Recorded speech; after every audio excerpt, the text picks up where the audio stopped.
नमस्कार मित्रों, target the study point में आपका स्वागत है। हम आशा करते हैं आप लोग बेहतर होंगे, आपकी तैयारी अच्छी चल रही होगी।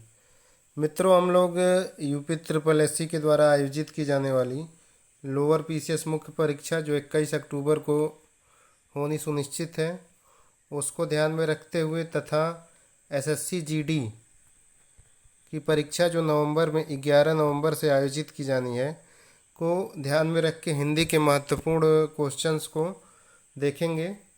तो उसी के क्रम में आज हिंदी की शुरुआत की जा रही है।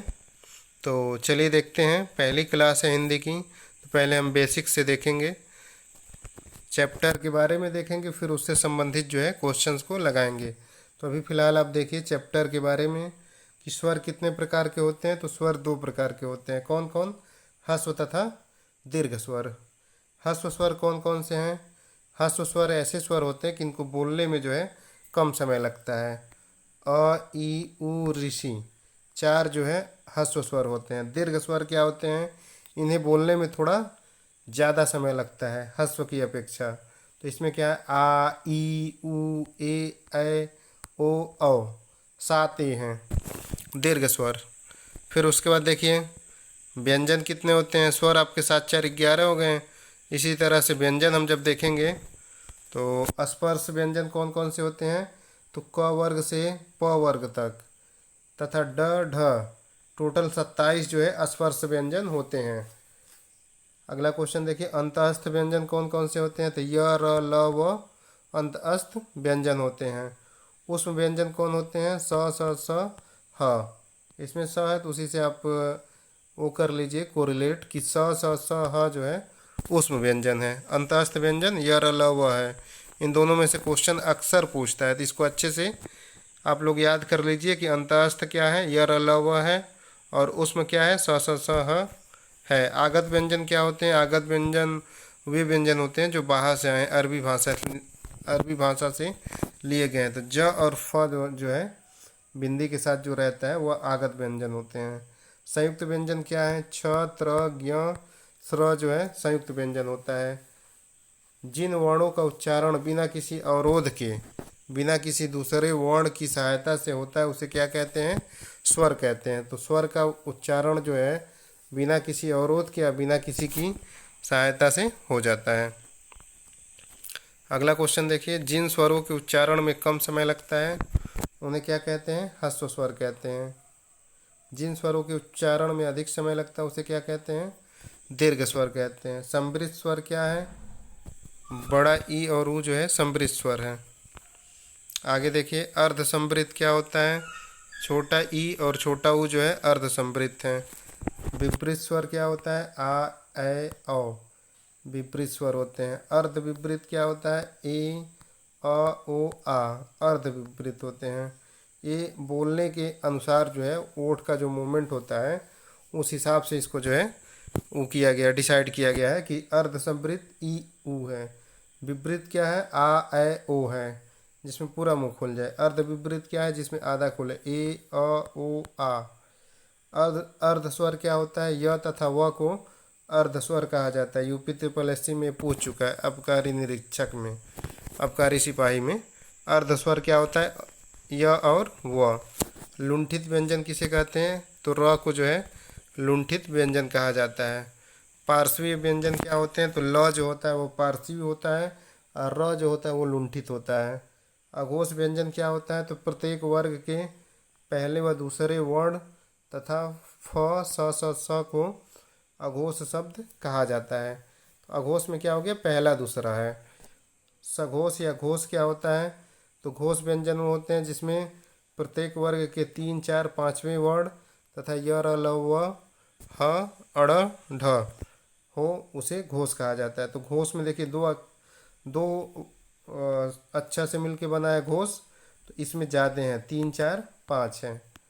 और अघोष 3 से बना है तो इसमें सिर्फ 2 है, पहले और दूसरे हैं। इस तरीके से आप अपने माइंड में इसको सेट कर सकते हैं कि अघोष व्यंजन पहला दूसरा तथा स, स, स, फ है। घोष या सघोष व्यंजन क्या है? 3, 4, 5 य, र, ल, व, ह, ड, ढ। आगे देखिए, सभी स्वर भी जो है सघोष होते हैं। सघोष या घोष एक ही चीज़ है। अल्प प्राण व्यंजक किसे कहते हैं? अल्प प्राण है, यानी कम कह रहा है तो उसको आप ज़्यादा समझिए। तो 1, 3, 5 जो होते हैं वो अल्प प्राण होते हैं। साथ में अंतःस्थ व्यंजन जो य र ल हुआ है वो भी अल्प प्राण होंगे। अगला क्वेश्चन देखिए, महाप्राण किसे कहते हैं? तो प्रत्येक वर्ग का दूसरा व चौथा जो होगा वो महाप्राण हो जाएगा। उसमें व्यंजक भी स स स ह को महाप्राण कहा जाता है। तो आप इसको ऐसे ही समझिए, अल्प कम कह रहा है तो उसको ज़्यादा समझिए। 1, 3, 5 जो है अल्प प्राण हो गया, साथ में अंतःस्थ भी है य र ल व। और महाप्राण क्या हो जाएगा? 2, 4 जो है महाप्राण हो गया, उसमें व्यंजन इसके साथ होता है। नासिक के व्यंजन क्या होता है? तो प्रत्येक वर्ण का जो पंचमाक्षर होता है, पांचवा अक्षर पंचमा अक्षर, उसे नासिक के व्यंजन कहा जाता है। अनुस्वर क्या होते हैं? स्वर के बाद आने वाली नासिक की ध्वनियाँ अनुस्वर कहलाती हैं। अगला देखिए, अयोगवाह किसे कहा जाता है? तो विसर्ग को अयोगवाह कहते हैं। विसर्ग ऐसे होता है। हिंदी में मूलतः वर्णों की संख्या कितनी है? 52 है। 33 जो है आपके व्यंजन है और शेष जो है स्वर है। अगला कुछ क्वेश्चन देखिए, 6 वर्ण किसके योग से बना है? तो क और स के योग से बना है। ए का उच्चारण स्थान क्या है? तो कंठ तालव्य है। इसको कताए से याद कर सकते हैं कि ए जो है कंठ तालव्य से बोला जाता है। अयोगवाह वर्ण कौन सा होता है? अंग अह को जो है अयोगवाह वर्ण कहते हैं। व का उच्चारण कहाँ से होता है?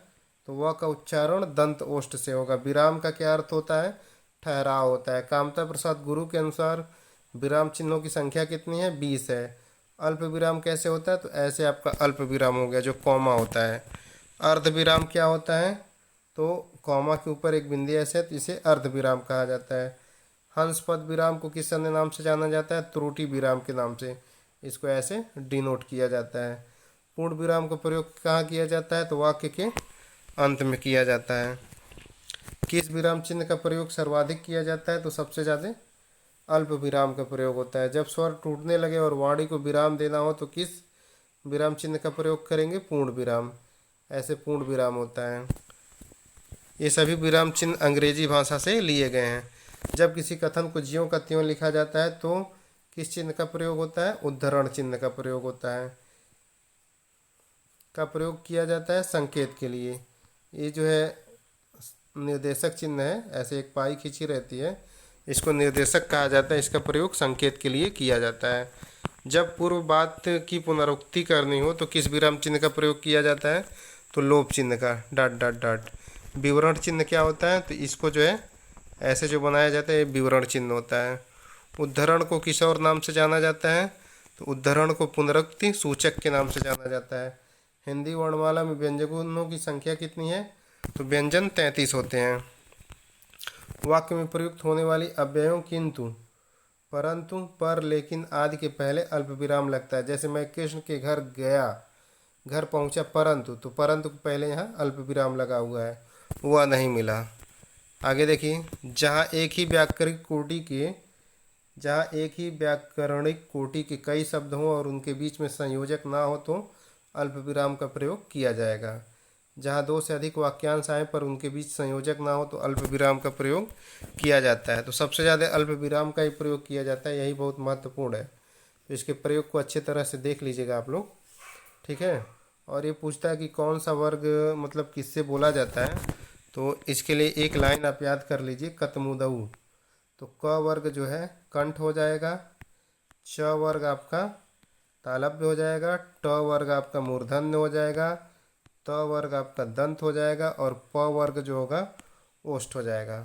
तो इसको आप बस यही इतना याद कर के अपने माइंड में फीड कर सकते हैं कि कतमुदऊ से क वर्ग वाले सब कंठ से बोले जाते हैं, च वर्ग वाले तालव्य से और ट वर्ग वाले मूर्धन्य से, त वर्ग वाले दंत से और प वर्ग वाले ओष्ठ से बोले जाते हैं। तो मित्रों, ये जो है हिंदी की पहली क्लास थी। इसमें जो है कि हम लोग जो है कि देखे हैं कि व्यंजन वगैरह किस तरह से होते हैं और वाक्य में विराम चिन्हों का प्रयोग कैसे किया जाता है। हम आशा करते हैं आप लोगों को ये चैप्टर अच्छा लगा होगा, और अच्छा लगता है तो वीडियो को अधिक से अधिक शेयर करिए तथा चैनल पर सब्सक्राइबर बढ़ाने की मुहिम को थोड़ी और तेज़ी लाइए उसमें। धन्यवाद दोस्तों।